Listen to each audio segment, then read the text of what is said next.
Hello, everyone, and welcome to the Hollywood Haymaker virtual podcast today. My name is Dustin Dubuque. And I'm John Hansen. And we are here with Borat, a subsequent movie film, and then there's a really long title after that I didn't memorize for this, but I did the short subtitle. Yeah. So we are here with that. We're, I think, about a week later or a week after it came out on Amazon Prime. I'm sure if you're any interested in the original Borat, you've probably watched it. If you have Amazon, especially leading up to the election that happened this past week, we are recording on November 12th or 13th or something like that. Yep. So you can kind of gauge where we're at. I guess I don't think we need to go too much in the first Borat because you would think that everybody most likely seen that there's this gentleman named Borat from Kazakhstan who, came to America and did like a camera type documentary on how we live as Americans. And now it's 16 years later and he is imprisoned because of everything he did over here on his first documentary. And now he is tasked to come back to America once again to show, all the greatness of Americans and to sell his daughter to our fearless leader. But they can't get our fearless leader, so they settle on Mike Pence instead. Well, I feel like throughout the film, he kind of keeps lowering the bar. I mean, I think a lot of people at this point know who Borat is and know who Sacha Baron Cohen is and kind of know to watch for him. And so I don't think he was able to get away with nearly as much as he did in the first film. So based on the title of the film, it sounded like Mike Pence was going to be his target. And I think that failed. So he kind of went with Rudy Giuliani in the end. He kind of put together footage, based on what he ended up with, based on what he was able to get away with film, and he cut the film based on that. Right. Well, and the other pretty much main character in the movie is his daughter, and I think they really used her too as a way of getting around that concept of that Borat is this now famous character in America, especially. I know they kind of show that in the first 15 minutes where he can't go to America just dressed as Borat because everybody just tracks him down on the street, which is kind of cute that everybody knows who he is. So he pretty much whenever he's in public, he has to wear this fat suit. He wears long hair and this big mustache. Yeah, he's got some different disguises in this one. Yep. Yeah. Yep. So then pretty much his thing is he's bringing his beautiful 15-year-old daughter to give away to like what you said, Rudy Giuliani. I mean that's the shtick, and then of course along the way he's doing his typical skits. A lot of this movie is definitely more 50-50 when it comes to scripted portions, especially some of the scenes to get through his daughter. It's almost like they shot the scenes in America that are funny, and then they needed to fill in between of how they got to those scenes. Is how it felt. Like when they're trying to buy the cake and why they would buy the cake, and then they get to the scene with him and his daughter of why they did it and all this stuff. But yeah, it's they definitely filmed a lot of stuff after the fact and spliced it with the footage that they got on the day. And I'm glad you picked up on that because we're going to talk a little bit about the Rudy Giuliani scene, and that's actually one of the points I'm going to make. I'm going to point out some things that I noticed after watching the film and kind of breaking that scene down. Yeah, well, and it's the famous scene, right? I mean, I guess, Borat came out, and I think the lead up to it, I thought was really well done. I thought people were excited for the movie, and people obviously the buzz is not going to be there compared to, what it did 2004 or 6 or whenever it came out. Mm-hmm. But then the second it was out, I think 12 hours later, everybody woke up the next morning and boom, it was all about the now infamous Rudy Giuliani scene. Where he is getting interviewed by Borat's daughter, and she's openly, obviously flirting with him, which is what she's trying to do. Right. And Rudy Giuliani is he taking the bait, depending on who you ask, I would say. But I've seen some interviews with Sacha Baron Cohen where he said that it was the most uncomfortable him and some other producers have been behind the scenes trying to figure out what they're going to do. But they're also catching movie gold at the same time, so it's that weird thing. It's that weird concept of how long do you let the cameras roll before you have to stop what you think you have. Did you say he caught gold? Is that what you said? That's the way he makes it sound when I've watched a couple interviews I've had him with. Obviously he wanted it. Unlike the first Borat, we all know that there's no way, especially during a pandemic, streaming on Amazon Prime, that it's not going to catch fire. This movie just won't. I mean, unless it's, you know, this revelation, which I think before we get to the Giuliani scene, we need to maybe speak about what we thought of it. It's not. I mean, yeah, I giggled sometimes, but there was a lot of the same stuff, the penis jokes and all that stuff. To me, none of it. It wasn't funny this time because I got it. I know that he's gonna do these jokes, and this is the gags he's gonna do. And obviously, he's now a famous thing, and he's trying to, you know, he has an agenda obviously behind this movie, and he's definitely more trying to get what the right does politically and who they are, and trying to understand these types of things. So, I mean, it's just hard for him to strike gold. And I think when he saw the Giuliani scene, I think he knew that that's the scene that people would talk about. Because honestly, if you took that scene out, let's say the Giuliani scene's not there, and that's the movie, how do you think it's like on the news the next day, constantly on loop, and Sacha Baron Cohen's talking about it? Do you honestly? No, let's talk about that Giuliani scene though. Sure. That's a big part of what I wanted to do this video about. So I'm going to share my screen. Yep. All right, you're able to see. Yep, let's go. So basically, this scene has been heavily edited. It's been stitched together. It's a combination of the footage of Rudy, new footage that was shot and spliced in later, and even audio that's been added in later. And I just wanted to show you. I'm not going to go through the whole scene because, to be frank with you, almost none of the shots in this scene are consistent, and I don't want to, you know, spend forever on it. But I want to show you right away this moment here where this is where Borat enters the room. Okay, and you can see the actress is kind of twirling her hair here. Her arm is up, but when it cuts back to Borat, her arm is down. So there's content that's missing here, right? Now he comes into the room. He talks to Rudy. He says a couple funny lines, like he says, I think one of the lines is, "If I was you, I would stick to marrying your cousins." Remember that? Right. Yep. When he says this line, it's an insert shot. Rudy isn't in the shot. Right. And I can tell you for sure that this is not consistent with the reaction that Rudy gives. Because if you look at this reaction Rudy gives, he's leaning back into his chair and his hand comes up.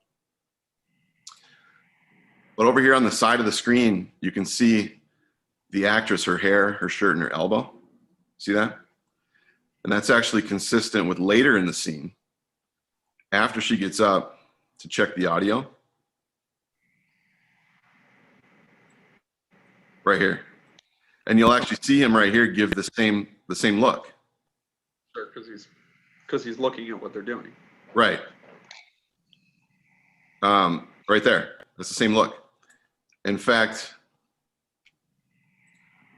I even did a side by side for you just to prove it to you. Yeah. That's the same footage. That's the same exact footage. See that? Yep. So the shot on the left is him reacting to being told, "I would stick to marrying your cousins." The shot on the right is him while she's checking the audio. So that footage of him reacting, that's not what he's reacting to. Sure. And the shot of Borat, of Sacha Baron Cohen, was inserted. Right? Yes. They've taken two shots, one of Borat that was recorded later. They've spliced it with a shot of Rudy reacting to something different and put them together to create a moment that didn't actually even happen. Not surprising, I guess. Yeah. Well, I think a lot of people don't know that when they're watching this. It's presented as though it's live. It's presented as though this is what happened. And I wanted to show you this scene first because just to give you an idea of the level of editing and manipulation that went into putting the scene together. So there's nothing particularly damning about him there, but the big, I guess, the big moment, I guess, is when he's in the bedroom. Well, first of all, couple more things, if you don't mind. Right here, she says to him, "Let's have a drink in the bedroom." Right? You remember this? Yeah. Yeah.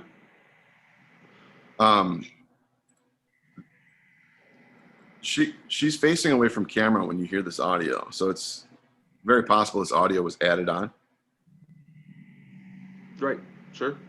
Could have been recorded later and added over the scene. And even here, when he says to her, he says, "You can give me your phone number and your address," right? He's facing away from camera, and I believe that audio was added to the scene. I think he could have been talking to somebody else. It could have been or he could have said that earlier in the interview, right. And then they just took that audio clip out. Right. It's possible he wasn't even talking to her when he said it. I think that audio was added to this scene. I think because the fact that he's facing away from camera when you hear it, number one, and she doesn't respond to it. She doesn't say like, "Okay, here's my phone number." She just ignores him. So it's as if that audio was laid over. Also, I felt like the audio quality was different. He's wearing a wired mic, like a lapel mic, so you can hear him quite clearly in most of these clips.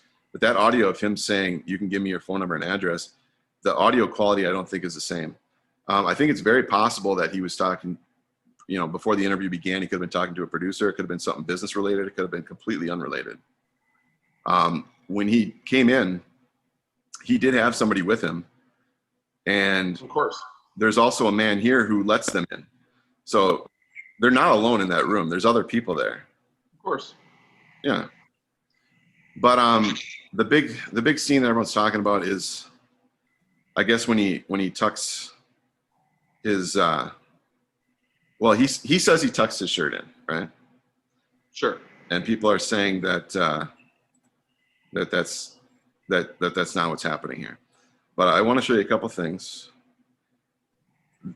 You're going to actually see the same footage multiple times. It changes from the shot of him on the bed to the reverse shot in the mirror, right? It goes from here to the mirror. You see the same footage again, and then it goes back to the bed, and you see it a third time. So what they've done is they've actually taken the same footage and used it multiple times to make it look like it's going on longer than it actually is. And you can tell because if you look at her, here she's bent away from him in the mirror. But when we cut back to him on the bed, it's she's still standing upright and she's completing her turn away from him. Right? So that footage has actually been looped and you see it multiple times. Yeah, and I noticed the loop. To me, the loop wasn't so much how I took it as edited to make it last longer. To me, it almost looked like they edited it to show it in 3 different angles to show like that it's happening. That's how I almost took it at that point. Because yeah, I mean, I think it's pretty obvious that that part is happening, and that's how I took it. It's almost like, hey, we got 3 different angles of it. Let's just show it and show it and show it to try to prove our point. Well, what I did is I took the 3 shots and I cut out the redundant video so that we can watch the actual event in real time. Some groundbreaking stuff here, folks. This is science, film science at its film finest. science, yes. So what I've done, I've tried my best to remove the redundant video, right? So I've cut it. So instead of seeing, because I talked about how it looped back over and you saw the same footage repeatedly, I've cut it down so you can just see it in real time. Okay. Okay. So let's take a look. He tucks his shirt in once, twice, and then he sits up. I'll play it again if you want. It's I think when you watch it in real time, it doesn't look as bad. It's once, twice. He's tucking his shirt back in and he sits back up. Yeah. Watching it in real time, does it feel different to you? Or do you still feel like he's doing something I inappropriate? mean, I didn't, and my personal opinion is I don't think there's enough evidence there, and even in the movie itself, to put a damning mark on Rudy Giuliani. I mean, to say that he was like flirting with her back in the interview, sure. I mean, it's yeah, it was happening, and I think that's where people's mentality of this scene is getting there, because she sets it up, and obviously, yes, and it's funny that you brought up the editing of this, because when we talk a little more, I was going to mention the editing and other scenes that I don't think is the best, but it is, you got to take into the fact he laid down on a bed to tuck his shirt in. I don't know. I've tucked my shirt in a lot over the years. I don't think I needed to lay in a bed to do it. He also said that he actually was taking off his microphone too. I don't think that's happening either. But again, well, you can see him. You can see him take the microphone off. You can see her helping him take the microphone. well, she's helping him, right? But again, you need to lay on a bed with your hands up to your wrists all the way into your pants to do it? Well, I don't think so. But again, I'm not making any judgment. I'm also playing the other side of the coin, because I have also seen, like I'm saying this, the Sacha Baron Cohen openly states in his interviews that they thought that this was happening the whole time. Whether that is the agenda they're trying to push, if it's definitely the agenda to make him probably more money with more views. And I mean, that is the agenda of the movie, right? I'd love to stop you right there. Because I got a response to that too. You brought up Sacha and his interviews that he's given, and I actually have that handy.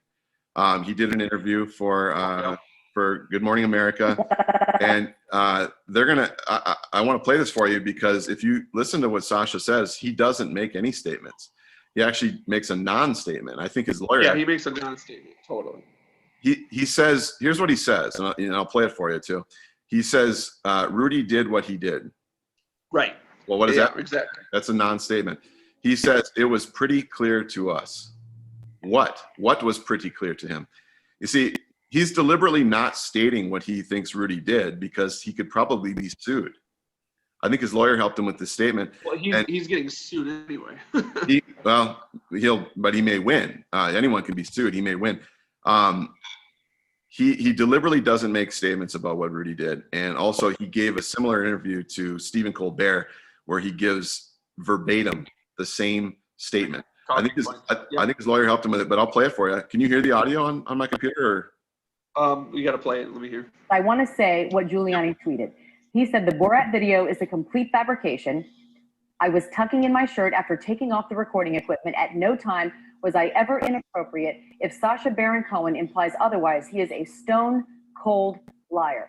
Sacha, how do you respond to Giuliani's tweet? And feel free, Maria, to chime in afterwards.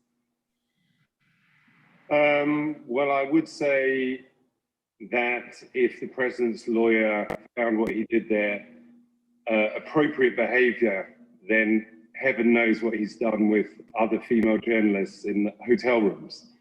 And I just urge everyone to watch the movie. It is what it is. He did what he did, and make your own mind up. It was pretty clear to us. But I also hear that too as again, he knows that this is his reason why he's on Good Morning America, why he's on Stephen Colbert, right? Because of this moment. I mean, we've made that assumption, right? It's not really because of the rest of the movie. It's just not. Because what he's showing in the rest of the movie is not as interesting. We kind of already know all these things. He's just trying to make fun of it. It could be, and again, I'm just playing devil's advocate. He doesn't want to tell the people what the moment is. At this moment, wasn't this like 2 days, day after? He still wants people to watch the movie. By him not saying what it is means, guess what? Now I heard Sacha Baron Cohen say, well, Rudy Giuliani did something inappropriate, so I better go watch the movie. I would love for you to show me, the movie's been out for a little while now. I would love for you to show me any clips of Sacha Baron Cohen stating that Rudy did, in fact. I didn't say that. I don't think that's what I said. I'm stating that he is saying something like something happened that wasn't good. And I think this is the interview after, where he's also talking about how he is a producer, and while he was waiting, it was I don't know. I guess I don't have it verbatim what he said. But this is the interview where he states that he was uncomfortable as a producer and he has a role to play in this. That's a part of this interview that's not here.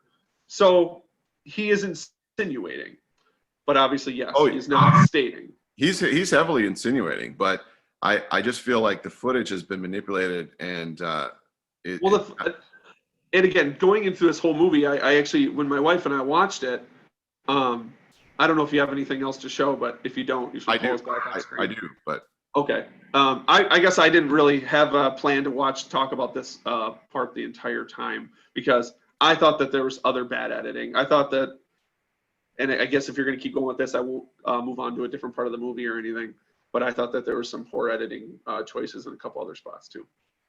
Yeah, well, I think that's what he did. He went out and he filmed some stuff, and then rather than present it as is, he's chopped it up and tried to spice it up and make it look, of course, like something more than what it is. I'm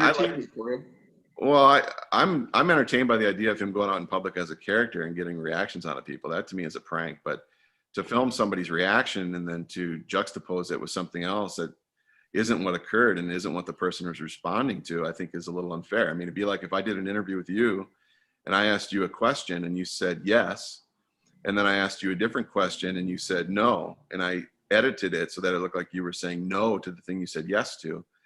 I think that's a little unfair. And I feel but I mean, if I'm sure you and you obviously know this, but that's reality TV at its finest. Right. I mean, how often does that happen? I'm a huge Monstrous Survivor fan. Right.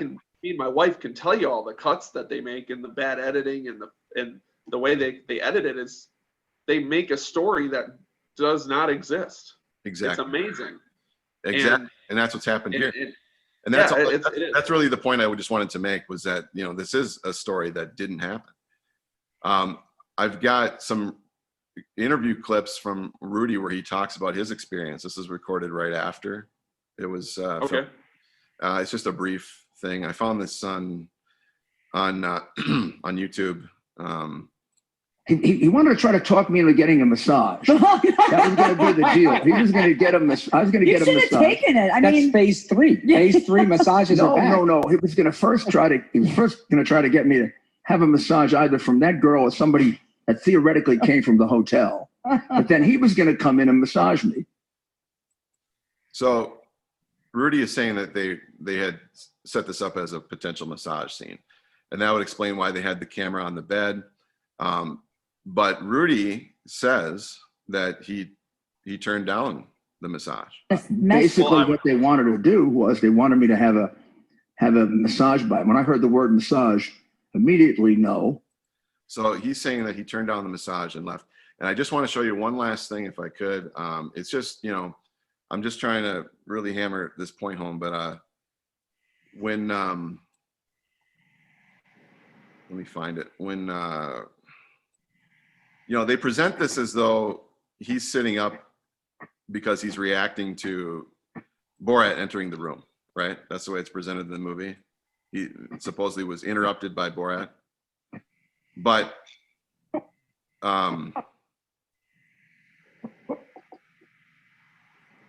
sorry, let me find it. Okay, so here it is. Supposedly he sits up because he was interrupted by Borat. I did you a favor, I blurred him out because it's disturbing enough seeing in real time. When you got to go frame by frame and analyze things, it's even worse. But supposedly he's interrupted by Borat, right? That's the way it's presented. The audio, you hear Borat from outside the room. Sure. But look, in this short little amount of time, Borat going from there to there, Rudy is on his feet, and look, he's got a briefcase under his arm. That's the same briefcase that he had when he entered. He had a briefcase.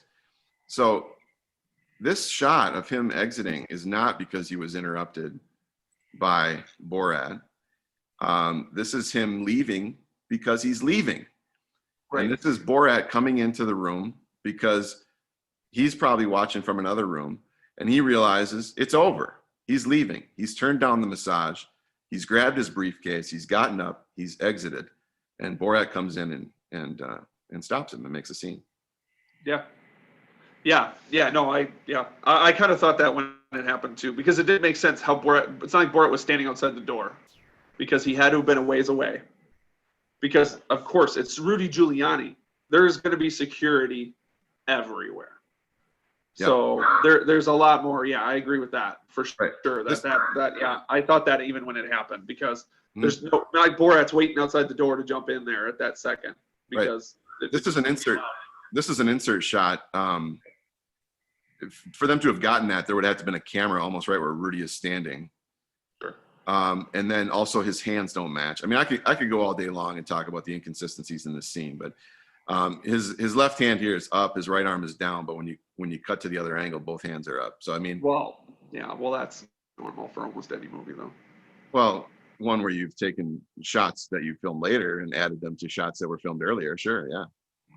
My point is that this was not filmed live. I believe what actually happened was, I believe Rudy tucked in his pants, just like this, and got up and left. I think she tried to seduce him into a massage. He said no. He grabbed his briefcase. He got up to leave. And Sacha Baron Cohen interrupted him, and then he went and cut this scene together, completely fabricated it. Sure. Added some audio to it. You know. Yeah. I'm not in any way, would not be surprised by any of that. I understand. Hollywood works like this. You got to make money. Mm-hmm. If you have the videos and you can edit it and splice together, you'll do it. But again, though, I mean, just to bring this all back together, is without this, there's almost no reason to talk about this movie, right? Right, and that says a lot about the movie, doesn't it? I mean, there's yeah, it's bad. It's not good. No. Almost none of the gags are all that funny. I mean, even and of course, like I have the affinity for the old Borat. Like I saw it in theater, thought it was hilarious. Hey, in all honesty, I don't think I've rewatched it. Let me show you. Let me show you my collection. I got Borat on DVD. Not only that, but I got the Ali G show, 1 and 2, and the movie. Yeah. And Bruno. I was a fan. I enjoy the idea of a prank, and this to me is not a prank. This to me is a lie. This is manipulated. Anyway, I guess I'm not surprised by any of that, because I don't ever look at anything that Hollywood does that's not a straight documentary, that's not doing something that they're trying to push. I mean, I think Sacha Baron Cohen's been pretty open about that, even like with his political beliefs, and that's what this whole movie's about. I mean, and sorry not to interrupt you, but the other scene that I thought was super edited to prove his point was the scene where he's dressed up at the rally, the Trump rally. Mm-hmm. And everything he said, they cut to a shot of the crowd, like cheering and belly aching, like that everything he says, they 100% agree with. Right. Even though thing more as he's speaking, it's getting more and more outlandish. Right. And even as he says like things that I'm not saying a group of 300 people, 20 people would yell at and say, yeah, I'm just so into it, I'll say yes to it. But there's no way at the end of that people weren't going like, what is this guy talking about? Right. But yet they keep cutting to people just rip roaring, thinking it's the greatest thing they've ever seen. And I'm like, that's not what's happening. I'm like, and when you cut to the crowd when he's just talking, they're kind of all just standing there.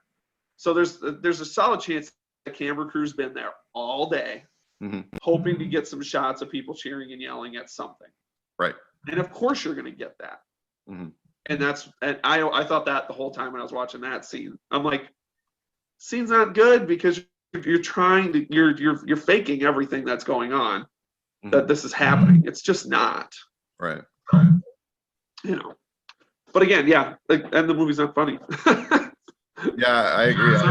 Don't get me wrong. You have 90 minutes as Borat. Before this, I was thinking today, I was trying to think of what my favorite scene was or the funniest part. And the only thing I could come up with was when he was in the computer store and the guy was showing him how to. That was cute because that guy was just rolling with it. Right. That's why it was funny. That was funny. After that, I don't know. I can't think of any parts that I would really watch. And because he's Borat now, and he can't, obviously the beginning of the movie says he can't be Borat, so he kind of has to play, instead of playing, besides Giuliani really, he wasn't really playing at the people like he was, in 06 in the first movie. He's more or less, and no offense, they just weren't catching anything. I think that was the biggest disappointment on their half, is they weren't really getting much. Right. Did you even see when they were at these people's places? Some of the scenes were fast because they literally got 2 good sentences from the person and they just used that. Like, I thought the one that people also have talked about is that plastic surgeon who does say like a really awkward sentence. But how long do you think that they sat and then and he's you're referring to when he gets asked if he would sleep with the daughter, right? Right. But is there an edit there? I mean, do we know that he's right. Does he finish the sentence? It doesn't feel like he does. It feels like there's it could be in response to something else if there's an edit there. I'd have to go back and look at it again. But yeah, that scene I remember when it happened. I mean, he's this, don't get me wrong, that plastic surgeon, he's an old man plastic surgeon. I mean, he was openly saying these are all the things that she should get done, which doesn't really surprise me because that's his job. And you're saying you want plastic surgery done, so he's telling you what he'll do. But don't even know if that's what he's saying. He could have been asked something different. He could have been saying, "What type of work do you do?" I mean, I don't know. I have to look at the scene. I looked more at the Rudy scene because that's the scene everyone's talking about. But I bet if we looked at these other scenes, I mean, knowing what he's capable of doing and willing to do for this Rudy scene, I can only assume the same process was applied to these other scenes. Sure, but don't go back and do it because who cares? I'm not going to. No. I'm not. I mean, if this just sends it up enough. I told you when John and I were texting and I said I needed to watch it. I openly was not going to watch this. I didn't really want to because I noticed that when only everybody was talking about Giuliani. You told me you did see the Giuliani scene though, so you went. Yeah, I did though. Of course. How could you not? It was everywhere. You looked up the Giuliani scene because why? Because you wanted to see what he did. Right, because of the buzz that was going around. You had to. But that's my point is you didn't see what he did. You saw what Sacha Baron Cohen would like you to believe. Would like you to see. Right. And even then, I think even I texted you, you said, what did I see? I didn't say, I saw Giuliani touching himself. I said, I don't think there's enough there. It could be, it's kind of weird. He is weird in the interview. And again, if you want to, you could tell me all day that he's editing constantly, which he could be. Giuliani is, I mean, it's there. But again, that's not a surprise. Like, she's young, she's pretty, she is hardcore is going as hard as she can to elicit responses from Giuliani. She really is. She's touching his leg after like every giggle and every laugh. So he's just charming her. And I don't even see that as that irresponsible personally. He touches, but again, frame it her right. a couple of times, what, twice? That we see? But depending on who you are, twice is too many. Well, I think she initiated that and established that it was okay. She was putting his hand on his knee and a lot of stuff. Right. And that's what they wanted. Right. I mean, that's what they were going for. Because if she doesn't do that, there's a solid chance he doesn't do that. Exactly. Right. Well, it's not a surprise. And again, I think there was parts that Sacha Baron Cohen was, I think, and even I thought when there's that scene where he stays with the couple Trump supporters, them 2 gentlemen, Mm-hmm.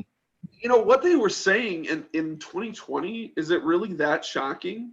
There's plenty of people that think the way they do and believe the things they do. So, and that's saying, like 5 minutes. And, what were they like, saying?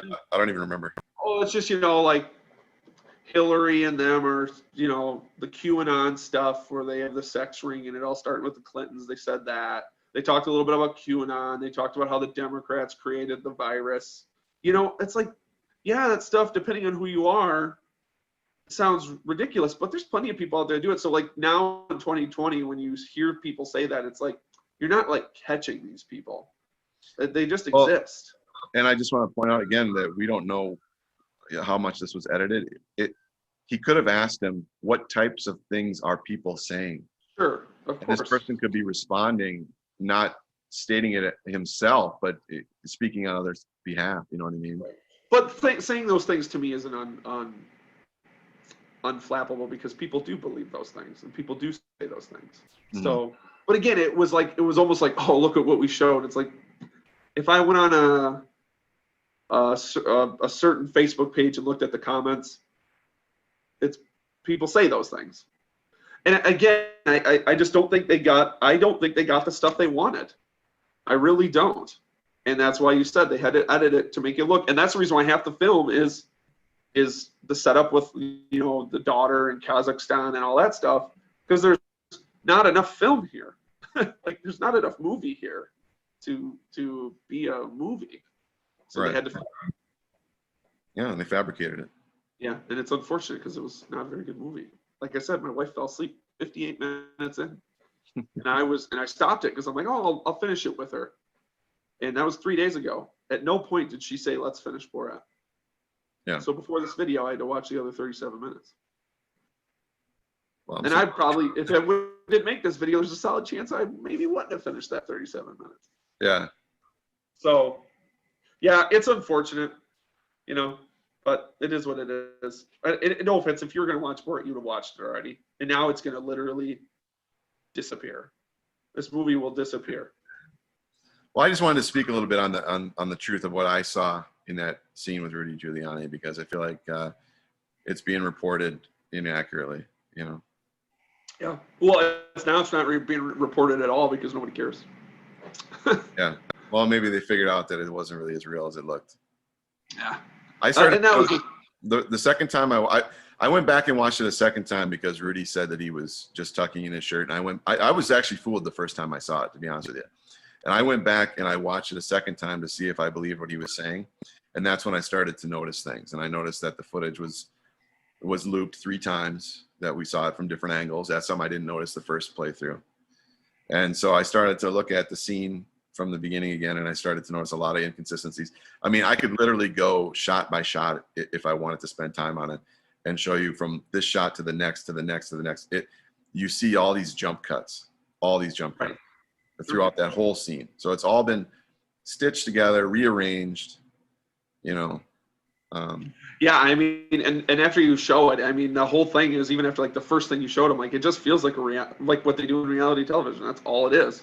Yeah. You know, the producers want to show you the show that they have, and they'll make it happen just by editing it specifically. And if it does require adding in 2 voiceovers to people with their heads turned that you think they said that, but they really didn't. They said it 3 days earlier out of context. They'll do it if it pushes the narrative. Right. Yeah. That's, I think, unfortunate. You know, I mean, you're talking about a real person here. You know, Rudy Giuliani. I had no personal feelings about the man one way or the other. I you know, this is nothing. I didn't feel I needed to come to his defense because I had some personal relationship with the guy. I've never probably spoken his name in my life before this movie. But I like to see the truth come out, and I saw somebody being lied about. I didn't like that, you know. Right. Well, either way, even with that, don't watch this movie. It's not good. If you already watched it, you probably did. If you didn't watch it at this point, you probably aren't going to. It's just the facts. Right. Streaming comes and goes. This movie came and went. They intentionally put it out a week before the election. I don't know. Assuming people that weren't going to vote for Republicans weren't going to, because Sacha Baron Cohen made a movie they weren't going to watch. So now just let it go. Just enjoy the first Borat, and you'll be fine.